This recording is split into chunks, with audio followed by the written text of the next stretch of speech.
Labor of Love recalls Fox's reality roots, but the idea is more fertile than the show.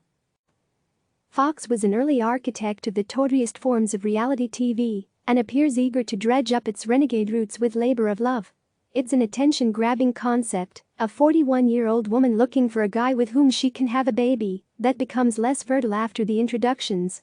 The announcement of Labor of Love was notably greeted with tittering, that Fox was reaching back to its exploitative bad old days, for those who can remember when the network pioneered envelope-pushing shows in the 1990s, like Temptation Island, When Animals Attack and World's Scariest Police Chases, that one rival executive compared to snuff films. The actual execution, however, is a bit more familiar and sedate, really just standard TV dating fare. At a moment when Netflix has invaded that space with programs like Love is Blind and Too Hot to Handle.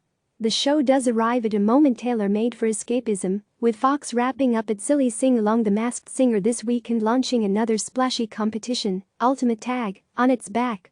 Hosted by Sex and the City's Kristen Davis, Labor of Love's bachelorette, prospective mom, is Christy Katzman, who says she's willing to go it alone in terms of having a child but would prefer to share the experience with someone. Labor of Love peaks a little early, when the 15 suitors, aged 36 to 46, are handed specimen cups almost immediately after the first cocktail party, for precisely the reason one might expect given Christie's priorities. One of the men is given a first-place award for having the most active swimmers. Beyond that, Labor is really just a conventional dating show, with a few modest wrinkles tailored to the premise. The guys reside in a place, dubbed the Fatherhood, for example, while Christie's signature line in dismissing candidates is "I don't see us starting a family together." Inevitably, the appeal of these shows owes something to the casting and quirks like a funeral home director who expresses his fear of dying alone. The show is also a bit more self-consciously middle-aged than the average 20-something dating program, although when one of the guys says, "At my age, I can't wait to have children," well, let's just say he clearly hasn't attended many parties in Hollywood. Labor of Love does add a small degree of urgency to the proceedings, given that the emphasis goes beyond finding a soulmate to actually jumping directly to having kids.